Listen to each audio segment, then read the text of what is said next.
Buenas tardes, compañeros. Mi nombre es Alondra Daisel y yo seré su anfitrión. Nosotros somos el equipo número 2, conformado por María del Carmen, María Azucena, Linda Cázares, Mauricio Nava, Yuritsi Godínez, Alondra Bucio, Luis Gerardo, Guadalupe Sujei. Nuestro tema es aplicaciones de la moral. Nuestra compañera Carmen nos explicará qué es el sentido de la existencia humana.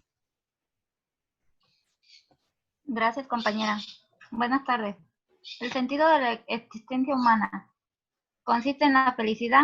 Fue un cuadro de placeres familiares, como tirarse en el pasto, hacer música, jugar con los niños y sus mascotas, respirar aire en el campo y comer guisos sin condimentos.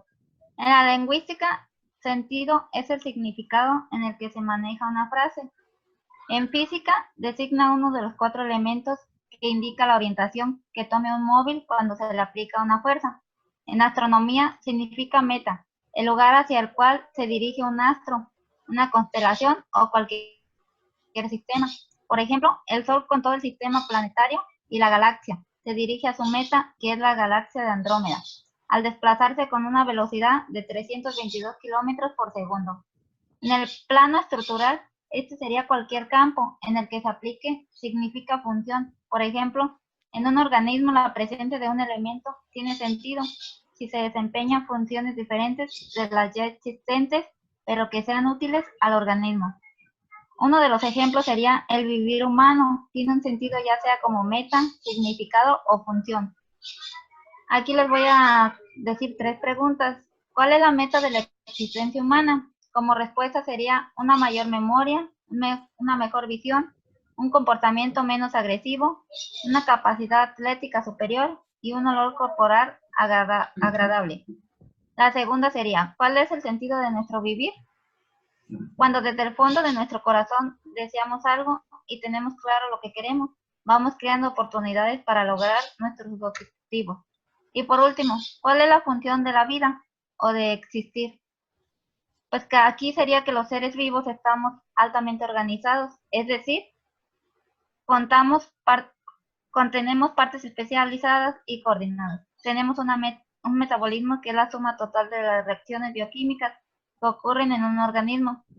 Su temperatura corporal debe mantenerse alrededor de los 37 grados. Esto quiere decir que tenemos muchas características diferentes relacionadas al hecho de estar vivos. Cedo la palabra a la licenciada Azucena.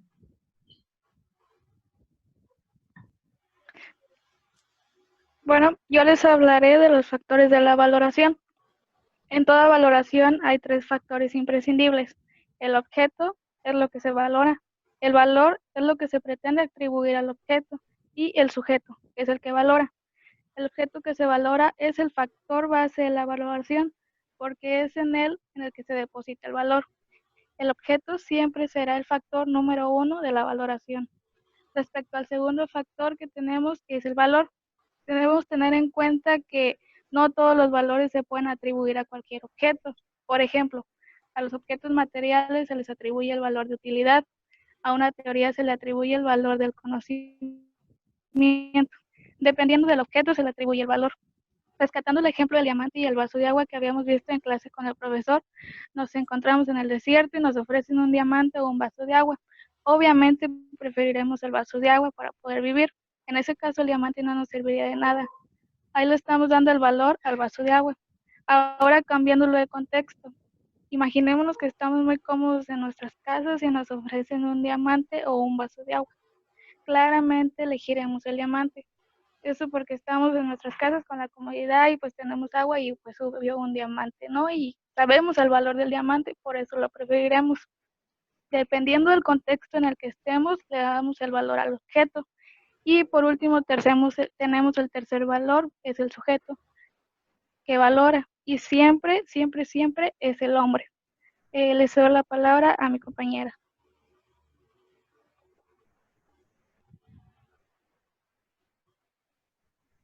Bueno, pues yo les voy a explicar lo que es el valor moral. Al valorar el acto moral, este adquiere valor positivo o valor negativo. Al valor moral positivo lo podemos llamar bueno y al valor moral negativo lo llamamos malo. El valor moral es una cualidad realizada por el hombre en los actos que constituyen su obrar. Y en el hombre hay 3 tipos de acciones. Inciso A, sus acciones intelectuales como el razonar. Por ejemplo, ya sea para resolver problemas o para extraer algunas conclusiones. Inciso B, sus acciones productivas llamadas así porque producen un efecto o un resultado exterior al hombre. Inciso C, su obrar en el que destacan los actos de su voluntad como el decidir y el preferir. Y por último, el valor moral, por consiguiente, es una cualidad propia de los actos que quedan dentro del hombre mismo.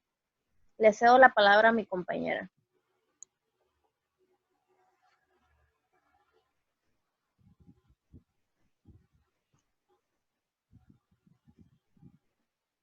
Yo les voy a hablar de las características del valor moral. Inciso A. Los valores morales solo pueden darse en actos plenamente voluntarios, es decir, libres. Estos se clasifican en 2 clases: actos ejecutados por la propia voluntad, un ejemplo sería el decidir, o actos realizados por otra facultad, pero ordenados por ella. Inciso B. Los valores morales se justifican a sí mismos. Si se trata de cualquier otro valor que pretenda realizar el individuo, este siempre consulta a su conciencia moral. Inciso C. El valor moral, como todos los demás que son perceptibles para cada individuo, el valor moral no necesita apoyarse en otro valor. El valor moral establece la relación entre los demás valores. Por ejemplo, cuando un individuo se enfrenta a una serie de alternativas, el valor moral decidirá cuál debe preferir. Inciso D. El valor moral es universal. Por ejemplo, cuando 2 individuos se hallan sustancialmente en la misma situación, sus actos merecerán el mismo calificativo moral. Inciso E. El valor moral exige valoración. Este es el único valor que el individuo tienen obligación de realizar. El hombre se realiza mediante los valores morales que lo hacen ser bueno o malo como persona. Y para finalizar, el inciso F. El valor moral siempre es de carácter social. Las normas morales regulan la convivencia humana. Cualquier acto, por muy voluntario que sea, pero que no afecte de manera directa o indirecta la relación con otros, quizá no podrá valorarse como moralmente bueno o moralmente malo. Eso sería todo.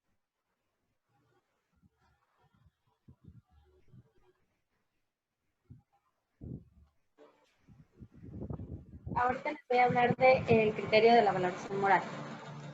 Como antes ya lo mencionaron mis compañeros, el término bueno es aplicable para cualquier ente o persona cuando desempeña las funciones que le son propias. O sea, es decir, en el nombre se consideran valores morales las que lo hacen bueno en cuanto a hombre. Se dice que el valor moral más alto que tienen las personas es el moral, porque este es un indicador de que se está realizando como persona y como hombre. Si ponemos que la meta principal y plena de las personas es la realización. Para formular el criterio de la valoración moral, vamos a ver 3 factores que intervienen en él. ¿Qué es lo que se pretende valorar? Aquí el factor es doble, porque es el acto moral y el sujeto del acto.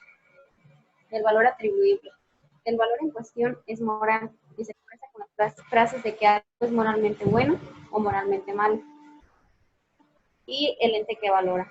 Aquí el valorante es la conciencia moral, donde difiere de la conciencia psicológica, ya que la psicológica pues solo nos hace saber si estamos realizando o no un determinado acto. Pasando a los determinantes morales, por favor, compañera. Aquí, hablando de los determinantes morales, se sabe bien que existen normas, que aunque no siempre están escritas, nosotros como sociedad las tenemos bien claras y las acatamos.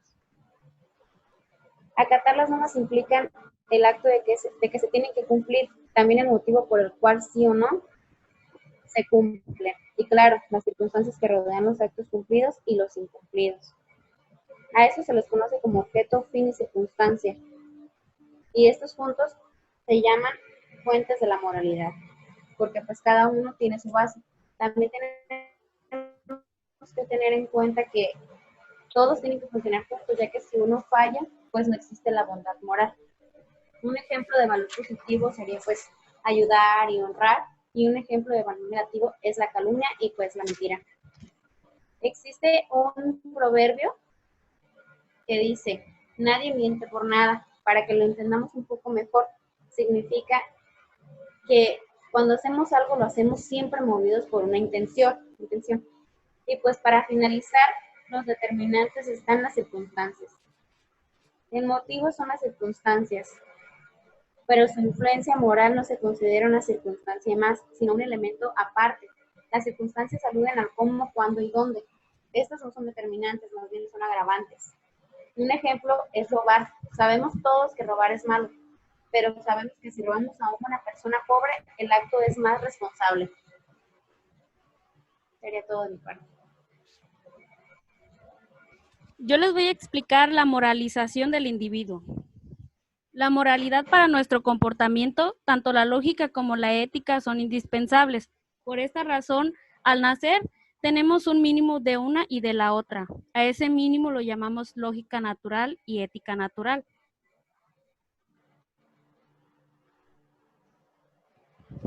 Nuestra ética natural o ética utens comprende solo la conciencia prereflexiva que estos dos principios fundamentales.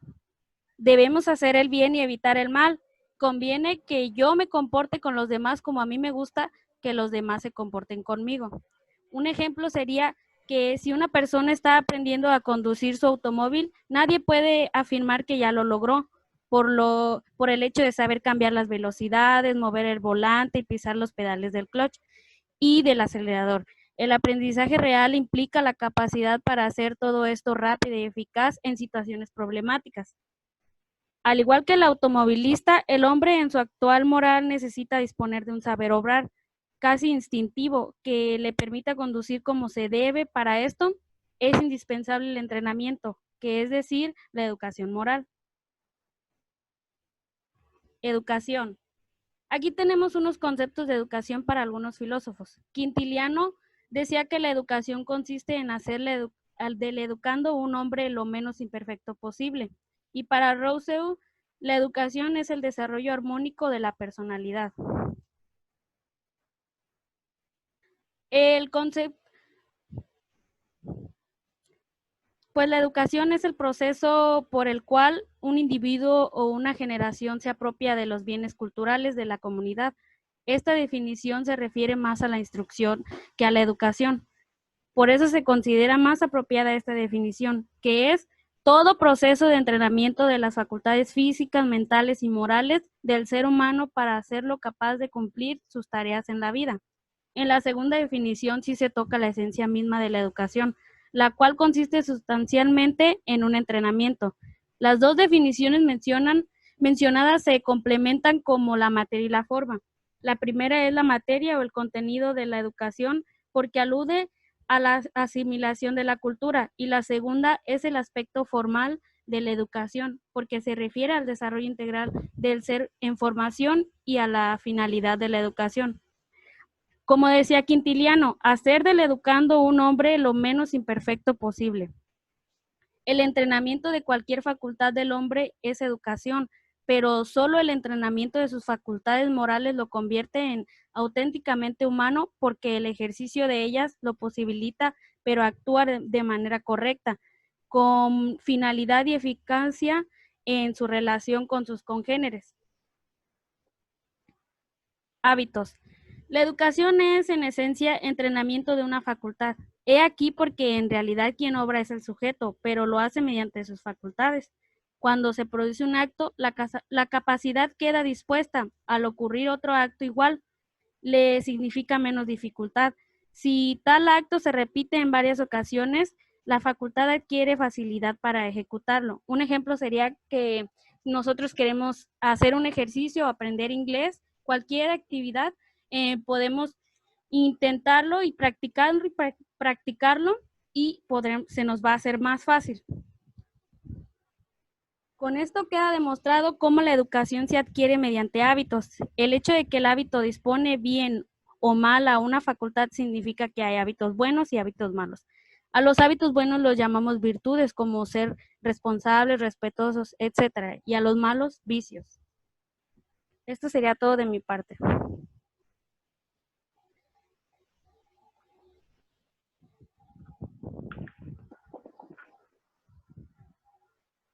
Bien, pues yo les voy a hablar de los agentes moralizadores. Tal vez ya hemos escuchado estos términos antes o tal vez no, pero es importante conocer estos conceptos porque es un tema o más bien una situación, una condición, una actividad que realizamos sin duda cotidianamente y valen la pena mencionarlos. Pero en sí, ¿qué son los agentes moralizantes o moralizadores? La diapositiva, por favor. Dice aquí, son las personas físicas o morales que imparten, entre otras funciones, la educación moral de los niños. Es decir, esta educación moral se practica en parte en instituciones, o sea, en grupos de personas, grupos de socialización, grupos que reúnen características particulares de pensar y de actuar. Y aquí estamos viendo algunos ejemplos que son los más elementales, como lo son la familia, la escuela, el Estado y la iglesia. Existen muchas otras instituciones, por ejemplo, los grupos deportivos, los grupos de rehabilitación, los grupos musicales, o no sé, todos estos se conocen como agentes moralizadores, pero hoy solo vamos a mencionar los más elementales. Vamos a comenzar entonces con la institución más antigua de esta tierra. La siguiente diapositiva, por favor. Bien, dice aquí, la familia es el centro natural y primario de la educación. A los padres, por derecho natural, corresponde educar a sus descendientes. Y no solo por derecho, sino porque son los responsables de la existencia de sus hijos. Aquí se menciona muy claramente cómo es la obligación de los padres, que son los mayores responsables de la educación y desarrollo de sus hijos. Es aquí en la familia donde se siembran las bases de las futuras sociedades a través de virtudes, como lo mencionaban anteriormente, a través de los valores, a través de los caracteres. Y actualmente estamos viendo que existe una crisis de los valores, no se está educando en valores. Yo no sé si aquí en la sala haya padres de familia o donde me estén escuchando, pero es una verdad, necesitamos estar más al pendiente de nuestros hijos. No basta con mandarlos a la escuela, no basta con vestirlos y calzarlos de marca, no basta con comprarles un teléfono o un Xbox o estas cosas. Ahora hay que reconocer que no todas las familias son iguales, por supuesto, y no lo digo yo, lo dice la Organización de las Naciones Unidas, cuando anuncia que el concepto de familia se ha transformado y su estructura ha evolucionado. Bien, pues básicamente a lo que se refiere es a que se está perdiendo el concepto tradicional de familia que todos socialmente conocemos, que es mamá, papá, hijos, como lo estamos viendo en la imagen, ¿sí? Ya que se están popularizando desde ya hace unas décadas otros tipos o estructuras de familia, por ejemplo, las monoparentales, las que reúnen hijos de diferentes matrimonios. También es muy fácil ver cómo algunos padres abandonan a sus hijos con sus abuelos, con sus tíos, con sus hermanos. Y además también estamos viendo la adopción en matrimonios heterosexuales y en matrimonios homosexuales. En fin, todas estas situaciones que conllevan a una diversidad de esta institución tan importante que es la familia. Bien, aquí terminamos con esta pequeña explicación acerca de la familia y vamos a continuar, por favor, con la siguiente diapositiva, en donde vamos a ver la educación moral, pero en un entorno escolar. Bien, ya aquí está la diapositiva. Dice aquí, la escuela es una institución posterior a la familia y debe también participar en la educación moral de los infantes, pero de manera secundaria. Ojo, aquí algo muy importante, de manera secundaria. Esto porque ya habíamos acordado que nuestro primer grupo social es la familia. En el caso de que existan otros grupos, pues serían totalmente secundarios, serían totalmente segundos. Entonces, las escuelas pueden ser particulares u oficiales. En ambos casos, la educación es auxiliar y complementaria. Cuando los niños salen de sus casas, de sus familias, para entrar en la escuela, en los grupos de educación escolar, continúan las responsabilidades primarias de los padres en la educación de sus hijos. Es increíble ver cómo algunos padres creen que la escuela es una guardería en donde solo van y depositan a los niños 4, 5, 6 horas diarias, o mucho peor aún, hay unos padres que ni siquiera encaminan a los niños a la escuela. Y aparte hemos escuchado tantas veces frases como voy a mandar a mi hijo a que lo eduque. Si se fijan ahí ya estamos viendo que se le está echando al docente una responsabilidad que nos corresponde como padres. Los espacios escolares no son propiamente donde se transmiten valores, o sea, sí se pueden transmitir y practicar, como dice Adela Cortina, pero hay que entender que el docente no tiene al 100% esa responsabilidad.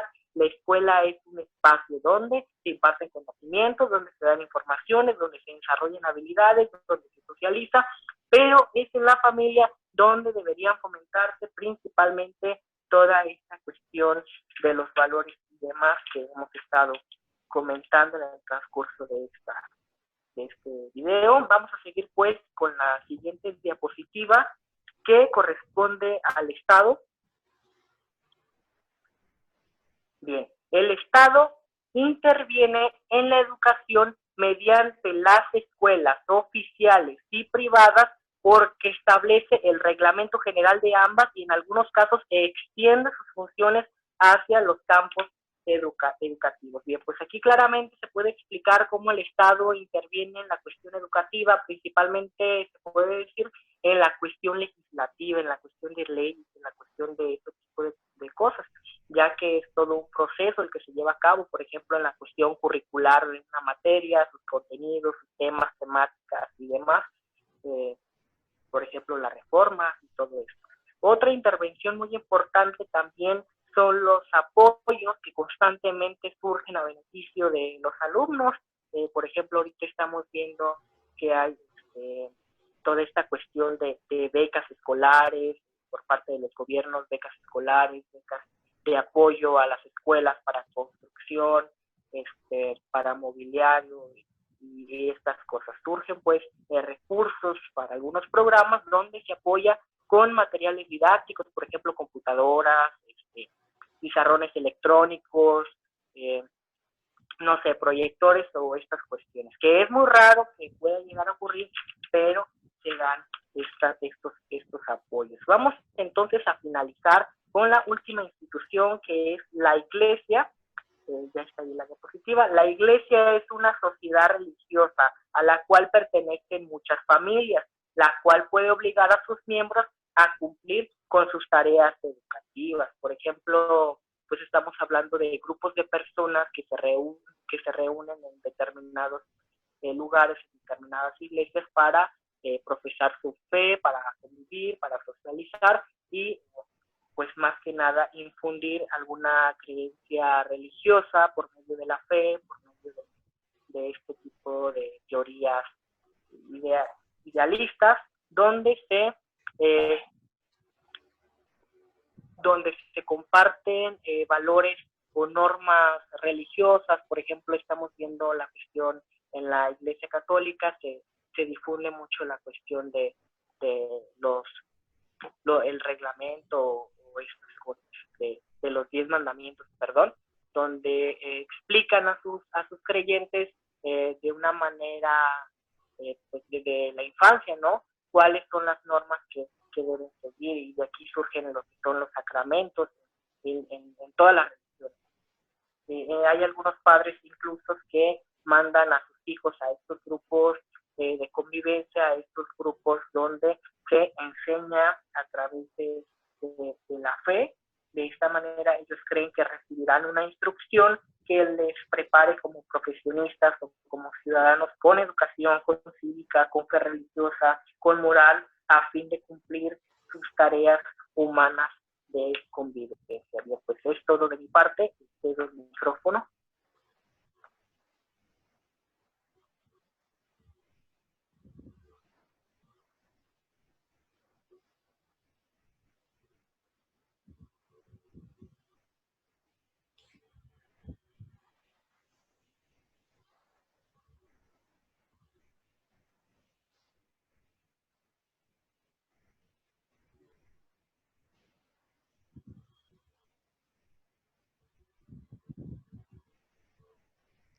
La diapositiva, por favor.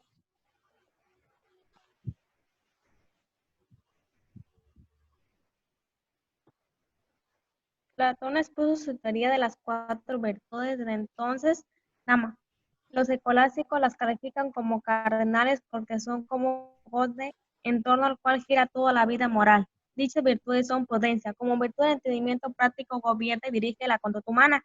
La fortaleza es la virtud llamada también valor o bravura, se refiere a la firmeza o a la decisión. La templanza es otra virtud cardinal, también llamada moderación, porque su tarea principal es moderar, en opinión de algunos, la templanza. Siguiente diapositiva, por favor. La justicia tiene 2 tipos de justicia. La justicia individual es la virtud cardinal que reside en la voluntad mediante la cual la persona está inclinada a dar a cada uno lo suyo. La justicia social solo puede definirse a partir del hecho concreto de la justicia. Siguiente diapositiva, por favor.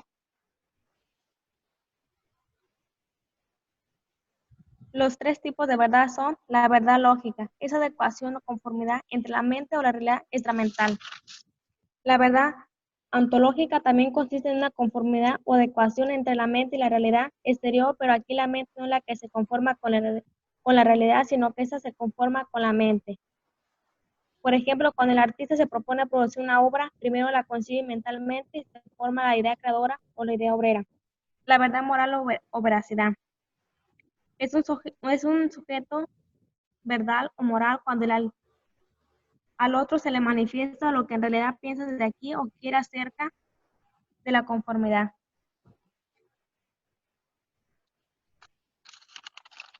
El bien supremo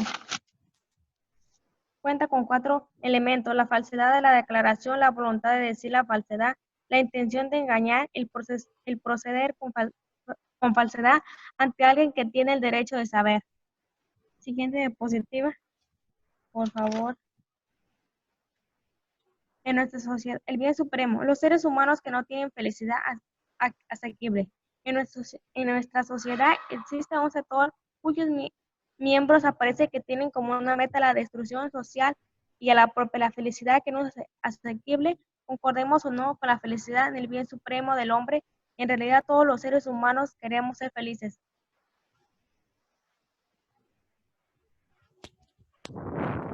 Esto sería todo, compañeros.